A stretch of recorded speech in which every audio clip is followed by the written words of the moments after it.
Triune God का concept समझने वाला ही बपतिस्मा, ब्रैकेट में मैथ्यू आप नीचे देख सकते हैं, मैथ्यू 28:19 के हिसाब से बपतिस्मा देगा, या तो देगा या तो लेगा।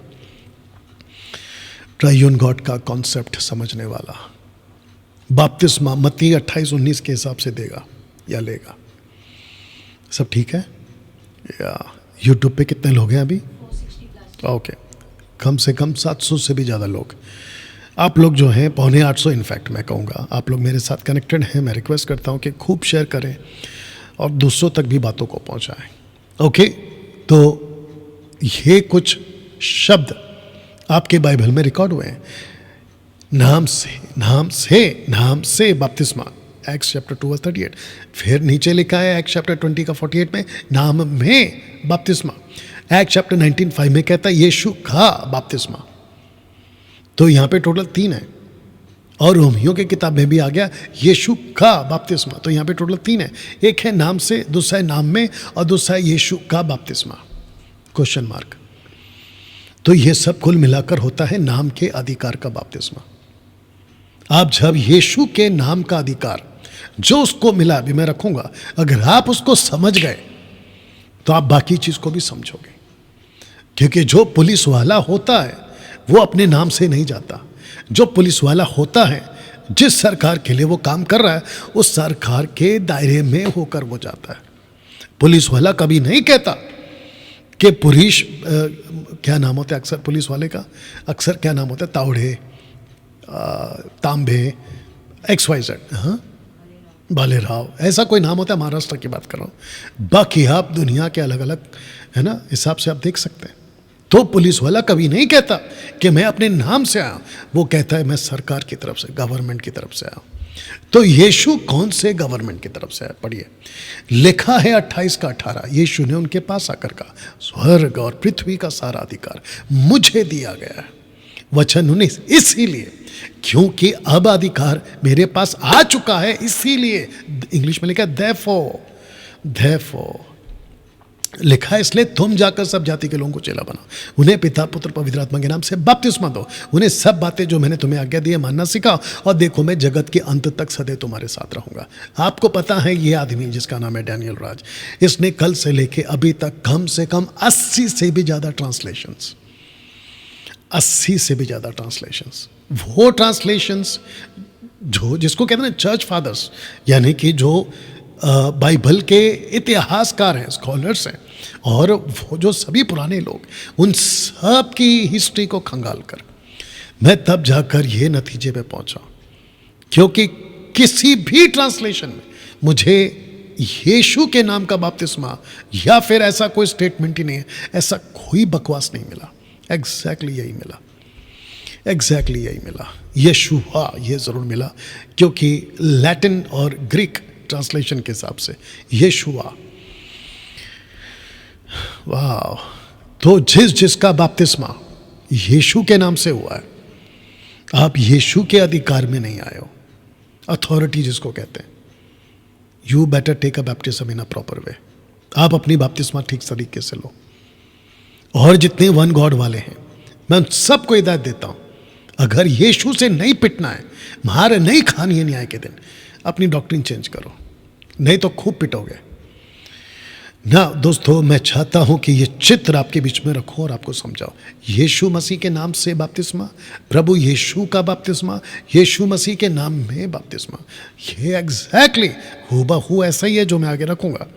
ये सब एक ही घटनाएं, ये सब एक घटनाएं थी। यहां किसी ने नहीं कहा था कि अब से ऐसा ही होगा। जिसको कहते हैं कि 3000 ने विश्वास किया, अब हम क्या करें? यीशु के नाम से बपतिस्मा ले लो, या यीशु के नाम से बपतिस्मा, जो ऊपर लिखा है। फिर आते हैं 19 का 5 में, अचानक से 12 लोग मिले पौलुस को, अब क्या करें? बोला यीशु का बपतिस्मा लो। इतने में आता है कुरनेलियुस, पतरस प्रचार कर रहा है, अचानक पवित्र आत्मा आता है। बोला अब क्या करें? बोला इनको यीशु के नाम में, माफ करना, जी हाँ, यीशु के नाम में बपतिस्मा दे दो। मैं इसको रखूंगा क्योंकि यहाँ पे लॉर्ड शब्द आया, ठीक है ना, यीशु मसीह के नाम में बपतिस्मा। और ऐसा करते करते इन सब को जब हम पढ़ते हैं तो जितने भी वन गॉड वाले, और खास करके मुंबई के अंदर जो वन गॉड वाला है, मैं उसको भी कहता हूँ। मुझे पूरे बाइबल के अंदर पतरस के द्वारा, पौलुस के द्वारा, फिलिप के द्वारा, स्टीफन के द्वारा, तिमोती के द्वारा, टाइटस के द्वारा बिल्कुल ऐसा घटना जहाँ पे वो बैठकर लोगों को टीच कर रहे कि देखो ऐसे दो बपतिस्मा, निकाल के बताओ। नहीं निकाल पाओगे, तुम्हारी उम्र खत्म हो जाएगी और मैयत हो जाएगी तुम्हारी, नहीं निकाल पाओगे, क्योंकि ऐसा कुछ नहीं है बाइबल के अंदर। जिसको मैं 30 साल से पढ़ रहा हूँ, मैं जिसको 30 साल से पढ़ रहा हूँ, आपको नहीं मिलेगा। तो जिसके चलते यहां कहीं भी डूबते वक्त यीशु के नाम से डुबाते हैं, नहीं मिलेगा।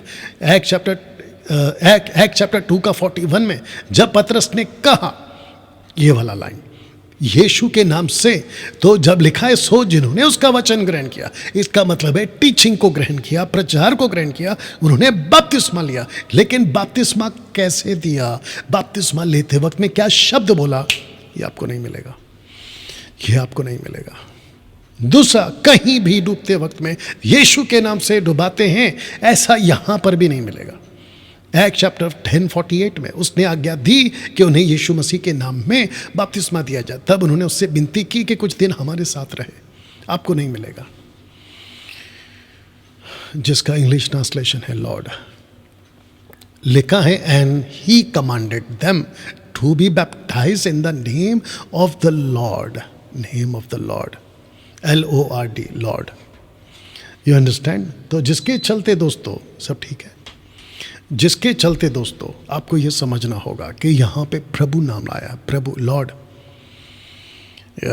अब इसको देखिए, एक्ट चैप्टर 19 का 5 लिखा है यहां कहीं भी डूबते वक्त में यीशु के नाम से डुबाते हैं, नहीं मिलेगा। यह सुनकर उन्होंने प्रभु यीशु के नाम का बपतिस्मा लिया, यीशु मसीह के नाम का बपतिस्मा, ये नाम का बपतिस्मा प्रभु यीशु का, यहां पे भी लॉर्ड है। अब इसको देखिए साहब, प्रेरितों के काम 8 का 6-16 में आपको याद होगा जब फिलिप एक गांव गया जिसको कहते हैं समरिया के गांव में गया, वहां के पूरे गांव के लोगों ने यीशु पर विश्वास किया।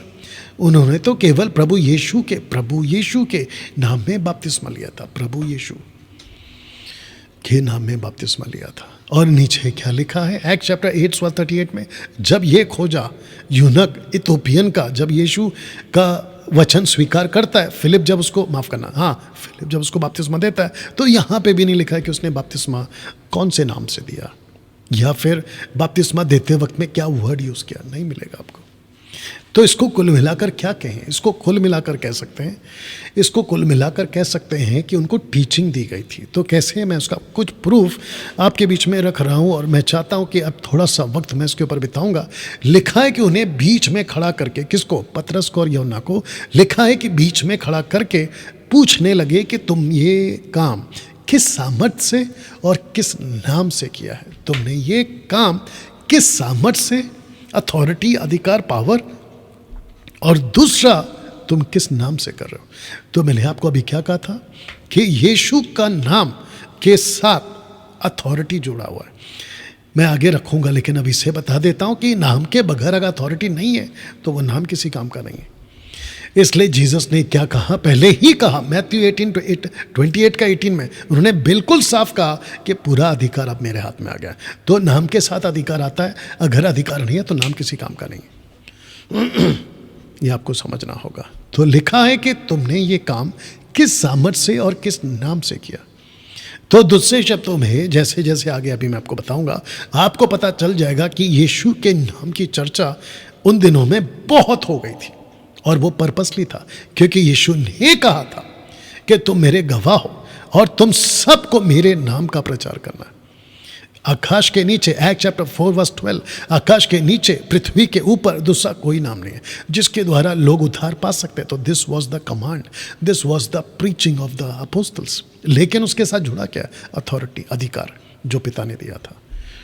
ये दोनों साथ में चलता है। अब पढ़ते हैं 4:17, लिखा है परंतु इसलिए कि ये बात लोगों में और अधिक फैल ना जाए, यीशु का नाम और यीशु का सामर्थ और यीशु का अधिकार जो उसको मिला है लोगों में ना फैल जाए, हम उन्हें धमकी दें या उनको धमकाएं।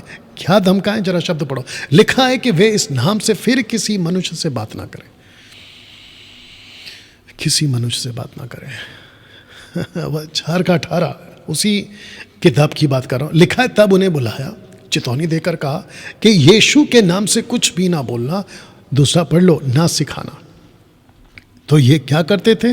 यीशु के नाम से प्रचार करते थे, यीशु के नाम को आगे रखते थे, लेकिन यीशु का बपतिस्मा का शिक्षा, यीशु के राज्य का शिक्षा, यीशु के अधिकार का शिक्षा लिखा है कि ना सिखलाना। तो यहां 2 चीजें चलती थी, एक चलता था यीशु का नाम और दूसरा चलता था यीशु की शिक्षा। यह था सिस्टम। अब और पढ़ते हैं 4 का 26, प्रभु और उसके मसीह के विरोध में पृथ्वी के राजा खड़े हुए हैं और हाकिम एक साथ इकट्ठे हो गए। कौन कह रहा है? पतरस कह रहा है। कैसे कह रहा है? सबके साथ इकट्ठा होकर यह प्रार्थना कर रहा है खुले आसमान के नीचे। कहता है कि प्रभु और उसके मसीह के विरोध में पृथ्वी के राजा इकट्ठे खड़े हुए हैं, हाकिम एक साथ इकट्ठे हो गए। अब इसको पढ़ो, वचन 27, क्योंकि सचमुच तेरे सेवक यीशु के विरोध में, जिसे तूने अभिषेक किया है, हेरोदेस और पेंतियुस पिलातुस भी अन्य जातियां और इजराइल के साथ इस नगर में इकट्ठे हुए। तो इसका मतलब है कि यीशु जो परमेश्वर का सेवक उस वक्त में इनके हिसाब से वो परमेश्वर, ये बात अलग है। लिखा है, पतरस कहता कि ये सब इकट्ठे हो गए, हेरोदेस, पिलातुस, अन्य जाति और इजरायली, टोटल 4 कैटेगरी के लोग यीशु के नाम के विरोध में खड़े हो गए, जिसको कह सकते हैं हम लोग कि यीशु का प्रचार होने नहीं देंगे, यीशु की चर्चा होने नहीं देंगे। तो जिसके चलते इन्होंने कहा कुछ भी हो जाए, हम यीशु के नाम की शिक्षा रोक कर रहेंगे। ऐसा करते करते 4 का 30 में क्या हुआ देखिए। लिखा है, पतरस कहता है, लिखा है, चंगा करने के लिए तू अपना हाथ बढ़ा कि चिन्ह और अद्भुत काम तेरे सेवक, तेरे पवित्र सेवक यीशु के नाम से किए जाएं। मैं इसको आगे रखूंगा कि यीशु के नाम से चमत्कार, यीशु के नाम से छुटकारा, इसको मैं रखूंगा। 5 का 14, विश्वास करने वाले बहुतेरे पुरुष और स्त्रियां प्रभु की कलीसिया में, यीशु मसीह नहीं, लिखा है प्रभु की कलीसिया में और भी अधिक आकर मिलते रहे। अब 5 का 28 लिखा है, क्या हमने तुम्हें चिताकर आज्ञा ना दी थी कि तुम इस नाम से उपदेश ना करना, तुम इस नाम से उपदेश ना करना। ग्रीक वर्ड है डिडास्को, उपदेश ना करना।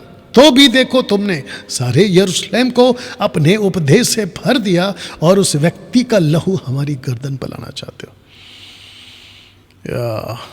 5 का 31 लिखा है, उसी को परमेश्वर ने प्रभु और उद्धारकर्ता ठहराकर अपने दाहिने हाथ से सर्वोच्च कर दिया कि वह इस्राएलियों को मन फिराव की शक्ति और पापों की क्षमा प्रदान करे। किसको? यीशु प्रभु को, जो प्रभु है और उद्धार करता है। 5 का 40, तब उन्होंने उसकी बात मान ली। किसकी? जब पतरस को पकड़ा, उसको धमकी दी। एक व्यक्ति था जो कि हाईली एजुकेटेड था, पौलुस उसके अंडर में सीखा था, उसका नाम था गमलीएल। कहता है गमलीएल, तब उन्होंने उससे की बात मान ली और प्रेरितों को बुलाकर पिटवाया और यह आज्ञा देकर छोड़ दिया कि यीशु के नाम से फिर बातें ना करना। तो मेरा क्वेश्चन ये है, पतरस ने क्यों कहा कि यीशु का नाम, पौलुस ने यीशु का नाम, कुरनेलियुस के वक्त में यीशु का नाम, अब आपको समझ में आ रहा होगा, क्योंकि यीशु के नाम में ही सब कुछ है, अधिकार, अथॉरिटी, कार्य, टीचिंग, सब कुछ। मैं रखूंगा आगे। 5 का 42 लिखा है, देखो, प्रतिदिन मंदिर में, घर घर में उपदेश देने, डिडास्को, उपदेश देने करने और इस बात का सुसमाचार सुनाने की से कि यीशु ही मसीह है, ना रुके। तो उस वक्त यीशु की टीचिंग, यीशु की शिक्षा टॉप पर चल रही थी और यीशु के नाम से चल रही थी। तो यहां क्या हो रहा था, अब आपको बताता हूं। प्रचार यीशु के नाम पर, उद्धार यीशु के नाम पर, चंगाई यीशु के नाम पर, दुष्ट आत्मा से छुटकारा यीशु के नाम पर। लेकिन शिक्षाएं, क्वेश्चन मार्क, शिक्षाएं होती थी 3 नाम की, शिक्षाएं होती थी 3 नाम की। यीशु के प्रचार में खुद भी वो होते थे, पिता भी होते थे, पवित्र आत्मा भी होते थे। नंबर 1। पतरस के प्रचार में यीशु, पिता, परमेश्वर परमेश्वर, पवित्र आत्मा, तीनों होते थे। पौलुस के प्रचार में तीनों होते थे, स्टीफन के प्रचार में तीनों होते थे, बाकी जितने भी लोग आते पहली सदी में सबके प्रचार में 3 लोग होते थे। कैसा लग रहा है दोस्तों? अब इसको देखिए, एक्ट चैप्टर 18 का 24 में एक ऐसा व्यक्ति जिसका नाम है अपोल्लोस, लिखा है कि अपोल्लोस नाम एक यहूदी जिसका जन्म सिकंदरिया में हुआ था, जो विद्वान पुरुष था और पवित्र शास्त्र को अच्छी तरह से जानता था। इफिसुस में विद्वान का मतलब होता है स्कॉलर, और दूसरा इसको ये भी ग्रीक में इसका नाम का अर्थ होता है, जो कि ये नहीं है लेकिन होता है, विद्वान स्कॉलर। उसको कहते हैं कि गिफ्टेड बाय गॉड इन प्रीचिंग और टीचिंग, जिसको परमेश्वर गिफ्ट देता है। लेकिन इसकी क्वालिटी इतनी अच्छी थी कि इसको कुछ जगहों पे सुधार की भी जरूरत थी। आइए देखते कैसे। तो लिखा है 25 में, उसने प्रभु के मार्ग की शिक्षा पाई थी। किसकी? प्रभु के। कौन सा प्रभु? यीशु। प्रभु कैसे हो गया? यीशु से प्रभु कैसे हो गया? मैं वही तो कह रहा हूं ना कि टीचिंग, शिक्षा। लिखा है प्रभु के मार्ग की शिक्षा पाई थी, शिक्षा। लिखा है और मन लगाकर यीशु के विषय में ठीक ठीक सुनाता था। तो शिक्षा किसकी है? प्रभु की। नाम किसका ले रहा है? यीशु का। मैंने आपसे क्या कहा था अभी? यीशु के नाम पे सब होता था, लेकिन शिक्षा अलग होती थी। तो शिक्षा अलग है और यीशु के नाम पे कार्य करना अलग है। लेकिन जब आप यीशु के नाम से सब कुछ करते हो, वो व्यक्ति बदल जाता है, तो उसको टीचिंग पहले देना है। इसलिए जीसस ने क्या कहा? गो to Nations, make disciples, not baptise them first. लिखा है मेक डिसाइपल। उसके बाद उसको बपतिस्मा देना, फिर उसके बाद उसको बाकी चीज़ें सिखानी है जो उसको आगे दूसरों को लेकर जाना है। ये होता है। वाह! प्रभु के मार्ग की शिक्षा पाई थी, मन लगाकर यीशु के विषय में ठीक ठीक सुनाता सिखाता था, परंतु वह केवल यूहन्ना के बपतिस्मा की बात जानता था।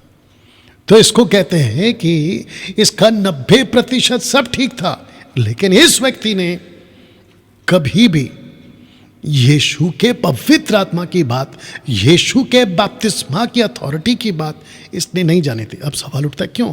क्योंकि हो सकता है कि ये कभी यीशु के पीछे जाकर नहीं चला होगा। जब तक जॉन द बैप्टिस्ट था नहीं चला होगा, ये पॉसिबिलिटी है। लेकिन वचन 26 में कुछ होता है। आइए देखते क्या हुआ। लिखा है कि आराधनालय में निडर होकर बोलने लगा, पर प्रिस्किल्ला और अक्विला उसकी बातें सुनकर उसे अपने यहाँ ले गए। परमेश्वर का मार्ग उसको और भी ठीक ठीक सुना है, और भी ठीक ठीक सुना है। इसका क्या अर्थ है? इसका ये अर्थ है, ऊपर लिखा है प्रभु के मार्ग की शिक्षा, नीचे लिखा है परमेश्वर का मार्ग की शिक्षा। यानी कि जो शिक्षा पतरस को मिली थी यीशु के द्वारा, वो शिक्षा। अब इसको सुनिए, 27 वचन लिखा है, जब उसने निश्चय किया कि पहाड़ उतर कर अखिया को जाए, तो भाइयों ने उसे ढाढ़स देकर चेलों को लिखा कि वे उसे अच्छी तरह से मिले। उसने पहुंचकर वहां उन लोगों की बड़ी सहायता की जिन्होंने अनुग्रह के कारण विश्वास किया था, क्योंकि वह पवित्र शास्त्र प्रमाण दे देकर कि यीशु ही मसीह है, यीशु ही मसीह है, बड़ी प्रबलता से यहूदियों को सबके सामने निरुत्तर करता रहा। तो यीशु मसीह है, यीशु मसीह है, क्राइस्ट यीशु मसीह है। ये वही मसीह है, अभी मैं आगे रखूंगा आगे, जिसको परमेश्वर ने अनॉइंट किया था, जिसको इजरायलियों को समझना था, जिसकी प्रतिज्ञा कई दिनों से हो रही थी, कई सालों से हो रही थी। तब जाकर इसने कहा, ओ जॉन द बैप्टिस्ट तो पानी का, मन फिराव का, लेकिन यीशु का बपतिस्मा बहुत अलग है। और यीशु के बपतिस्मा में सब कुछ आता है, जिसको कहते हैं पिता में डूबना, पवित्र आत्मा में डूबना, पुत्र में डूबना। इसका मतलब है कि तीनों के अधिकार में अपने आप को डाल देना, तीनों के अधिकार में। आशा करता हूं कि आप समझ रहे हैं। यीशु की शिक्षा में यीशु का नाम था, यीशु का अधिकार था। यीशु की शिक्षा में यीशु का नाम था और यीशु का अधिकार था। इसका अर्थ क्या है? जब यीशु के बारे में कोई सिखाता है तो वो यीशु को ही प्रेजेंट करेगा, लेकिन जब यीशु की बात रखता है तो उसमें यीशु का अधिकार आता है। और जब यीशु का अधिकार आता है तो उसमें 3 नाम आता है, पिता, पुत्र, पवित्र आत्मा। तो लिखा है कि सारा खेल अथॉरिटी का ही है, given to name Jesus Christ the Lord. सारा खेल अथॉरिटी का, given to name Jesus Christ the Lord. अब इसको समझते हैं।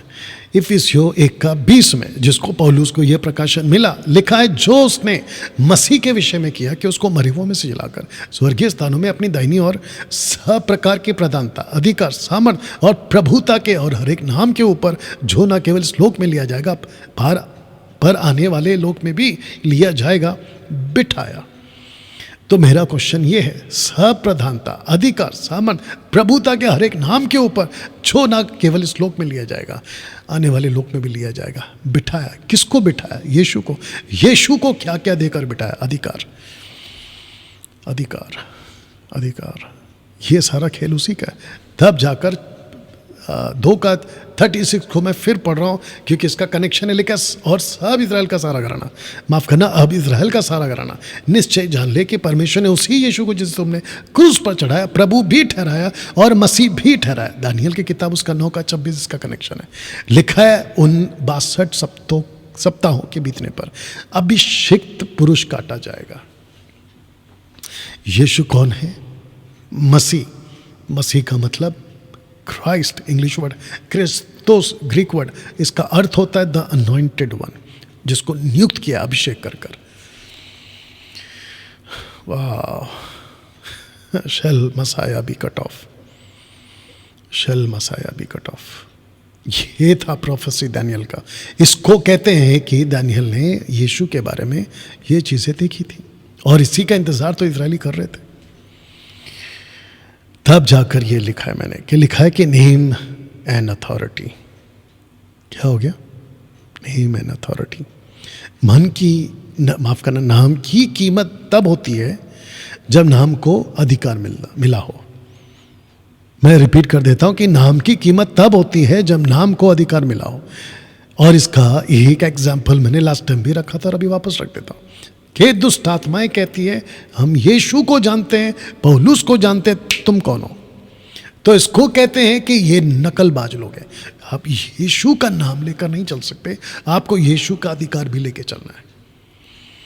ये दो चीज़ है साहब, एक है नाम, दूसरा है अधिकार। अगर आपको समझ में आ गया तो जितने भी वन गॉड वाले और जितने भी एंटी ट्राइयून गॉड वाले, मतलब वो मानते नहीं हैं, मेरा क्वेश्चन उनको है, यहां हो क्या रहा है? यहां पे हो क्या रहा है? यहां पे ये चीज समझना है आपको कि यीशु का नाम नहीं लेना है, यीशु के नाम के साथ में अधिकार समझना है। नहीं तो दुष्ट आत्माओं तक को पता है कि सिर्फ यीशु का नाम लेने से कुछ नहीं होता। देखो, मैं इसको ऐसे समझा देता हूं, आपका उद्धार नहीं हुआ है और आपने घर पे बाइबल रखी, ये आपका कोई काम नहीं आएगा। आपका उद्धार नहीं हुआ है और आपने गले में क्रॉस लटका लिया है, आपका कुछ नहीं होने वाला है। ये आपको समझना होगा। अब इसको पढ़िए।